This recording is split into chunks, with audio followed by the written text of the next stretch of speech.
Kamis tanggal 19 September tahun 2024. Jadi kami mendampingi teman-teman jurnalis, khususnya jurnalis video yang kemarin kena ancaman dari ajudannya Tata Halilintar.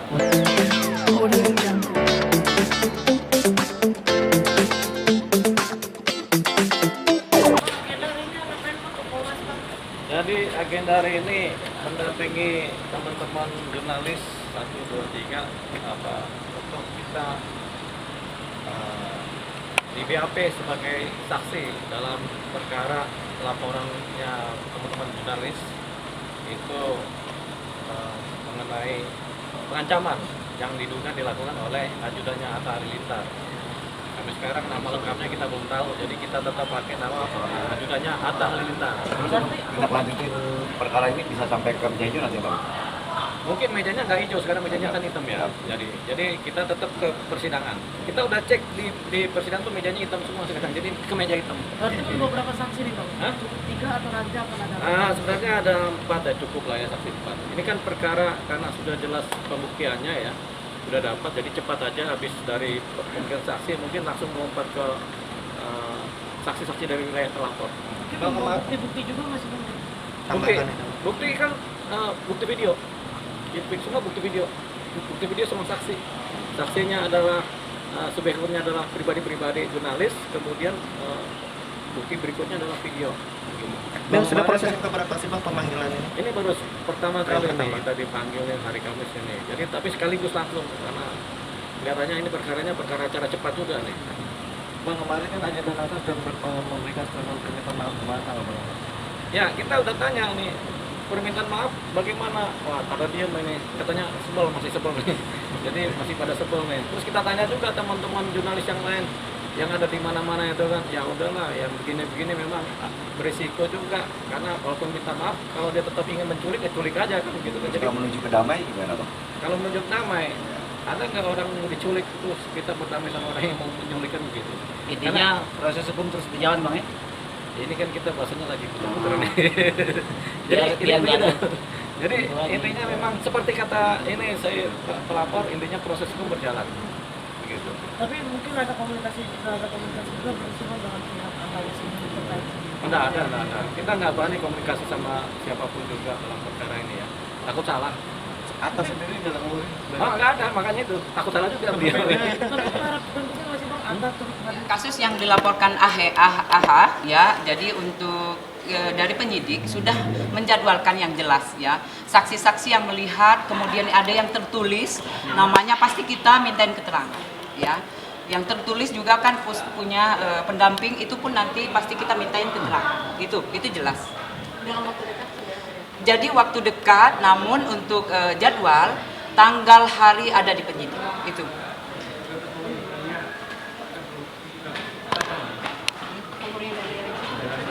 Oh, di penyidik. Udah dijadwalkan oleh penyidik. Tapi mereka berdua terjadwalkan. Iya, jadi saksi itu kita sebanyak-banyaknya untuk fakta yang kita dapat itu. Jadi pasti kita jadwalkan semua untuk saksi yang melihat, mendengar dan tertulis. Ya, itu jelas. Sudah berapa saksi yang diperiksa? Untuk saksi udah 2 orang. Ya. itu dari yang Dari AHA. Yang ini yang bakal dipanggil yang 2 orang ini siapa nih? Inisialnya? Itu. Yang udah mau dipanggil ya jelas itu RR ya, itu jelas ya. Kemudian juga tidak menutup kemungkinan R, itu jelas karena kan setelah kita harus mencari keterangan untuk membuka kasus yang dilaporkan. Itu Ini kan mungkin dipanggilnya nanti kita cek kembali ya di penyidik yang jelas jadwal. Ini kan semua jadi itu, jadi saksi benar. Iya pasti karena kan ada namanya pasti. Kita minta. Telat dia. Telat dia. Sampai keringetan. Gimana? Nanya apa dulu ini? Lumayan tancap. Perkembangan untuk kasus yang dilaporkan oleh A sendiri terkait netizen yang dilaporkan AH seperti apa? Oh iya gitu, iya. Jadi untuk yang dilaporkan oleh AH, kita mencari barang bukti yang jelasnya, kemudian kita mencari saksi-saksi. Itu yang pasti. Tapi untuk pemanggilan yang sendiri dari pihak RR-nya dan suaminya RR, terus untuk ahlinya lagi, untuk pemanggilannya kapan sih nanti? Iya, jadi untuk yang saksi-saksi jelas ada di penyidik, ya sudah dijadwalkan. Kemudian tanggal hari masih ada di penyidik, itu pasti. Tapi soal kabar kemarin yang RR sama Ricis itu dipanggil R, itu benar nggak sih nanti kemarin?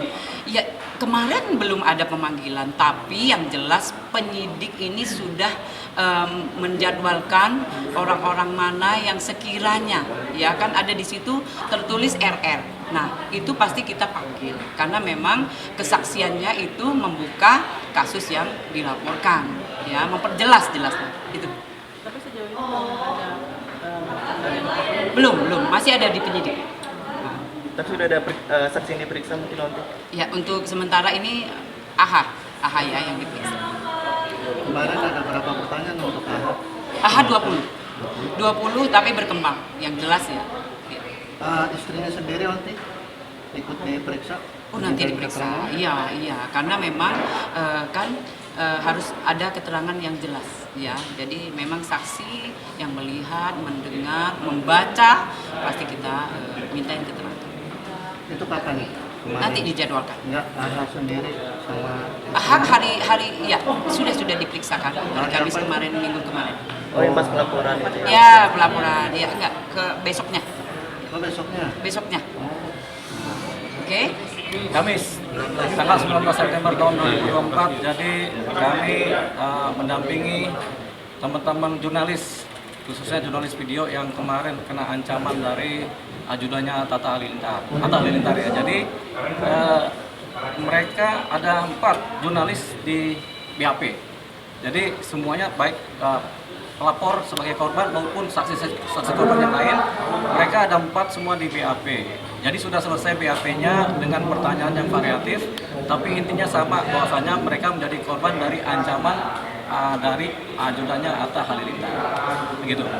Jadi selesai dari pagi sampai sore ini baru selesai. Ada berapa pertanyaan masing-masing saksi, Bang? Masing-masing saksi 20 sampai 30 pertanyaan. Ada yang 22, ada yang 30. Begitu. Seputar apa aja, Bang? Seputar mengenai tempat kejadian perkaranya, kejadiannya, kemudian bagaimana mengancamnya, kemudian apakah merasa terancam, kemudian apakah merasa terganggu, apakah merasa bekerja sebagai pers kemudian dibatasi, itu pertanyaan. Begitu. Nah, buktinya pertama saksi ya, karena saksinya ada 4 nih langsung nih, jadi clear kesaksiannya, kemudian ditambah bukti video kejadian terjadinya pengancaman. Jadi sudah kita sampaikan dalam bentuk flash disk, sudah disampaikan ke penyidik. Nah, jadi kemudian setelah di sini di PHP tentunya ada yang namanya meminta keterangan dari pihak sebelah. Pihak sebelah ini adalah si pengancam, si terlapor ini. Tapi sebelum sampai ke situ kan, ini kan kita belum tahu secara detail siapa sih si pengancam ini. Apakah seseorang pribadi swasta, apakah pribadi dari pejabat negara, kita belum tahu si pengancam ini. Makanya harus dicari ke sana. Namanya pun kita belum tahu. Jadi untuk sampai ke sana tentunya karena si terlapor ini terkait dengan sebagai ajudannya Atta Halilintar, jadi tentunya yang akan dipanggil berikutnya adalah Bung Atta Halilintar. Untuk dipanggil, dimintai keterangan tentunya sebagai saksi, apakah benar ini ajudannya, begitu. Karena nggak mungkin tiba-tiba turun tanpa terkait, begitu. Jadi banyak orang tahu juga memang beliau adalah ajudannya Atta Halilintar. Jadi tentunya ke Atta dulu, baru dipertanyakan lah, ini siapa nih? Apakah ajudannya, apa benar apa tidak? Namanya siapa, nama lengkapnya? Jadi terlapor ini bisa terakhir, begitu. Ini sudah ada bocoran jadwal untuk dipertemukan antara si pelapor dan terlapor. Ada jadwal pertemuan antara pelapor. Ini kan pengancaman ya, pengancaman dan ini bukan persoalan cyber ya, yang ada kemudian mediasi ya. Jadi karena ini adalah tindak pidana publik murni, kemudian pengancaman murni, memang ada aduannya, tapi ada juga undang-undang pers yang dilanggar. Ini yang publiknya adalah undang-undang pers ini. Jadi kita kemungkinan tidak ada mediasi sih, tidak ada pertemuan mediasi. Jadi karena ini tindak pidana publik murni ya, publiknya ada di undang-undang pers, pengancamannya adalah delik aduan. gitu. Tapi karena ada publik buktinya ya sudahlah. Tampaknya tidak ada mediasi, jadi prosesnya berjalan kontinus terus gitu. Berarti setelah laporan kemarin itu tidak ada etikat sejauh ini bang dari pihak Sanita atau dari juga? Oh, tidak ada. Tapi memang ada cerita di mana terlapor kemudian minta maaf secara mandiri ya, secara mandiri ke medsos ya. Tapi itu kan permintaan maafnya juga ya begini. Kalau semua persoalan pidana kemudian selesai dengan minta maaf, nanti ya jaksa nggak kerja, hakim nggak kerja, kemudian di lapas juga nggak ada yang kerja kalau semuanya minta maaf. Jadi kadang-kadang kita harus pilah-pilah mana yang kita bisa maafkan, mana yang bisa tidak kita bisa maafkan. Tapi pada prinsipnya kalau ada orang minta maaf kan kita pasti memaafkan ya. Tapi kata Mahfud MD, kadang hukum harus jalan terus gitu. Seperti itu. Jadi memang hukum harus jalan terus ini. Hukumnya seperti apa ketika ini apa nanti ditemukan dia sebagai TNI atau dengan sipil itu ada berbeda nggak sih bang? Nah, kalau kemudian diketahui bahwasanya ternyata si terlapor adalah misalkan adalah oknum TNI misalnya atau oknum polisi. Kalau si terlapor adalah oknum polisi, tentunya tetap perkara ditangani oleh sipil ya, oleh hukum sipil ya. Tapi kalau terlapor ternyata adalah oknum TNI, nah ini berkasnya kita bawa ke Polda Jaya. Nah, jadi kita pindahkan berkas ini setelah dibundel dibawa ke Polda Jaya untuk ditindaklanjuti ke Polda Jaya. Tapi kan kita belum tahu ini siapa, gitu. Tampak-tampak sih orang sipil sih, begitu. Tapi Ya. atas itu jadwalnya kapan? Hah? Jadwal atas sendiri kapan? Nah itu tergantung penyidik. Tapi yang jelas dari pihak pelapor dan para saksi korban semua sudah di BAP, sudah clear.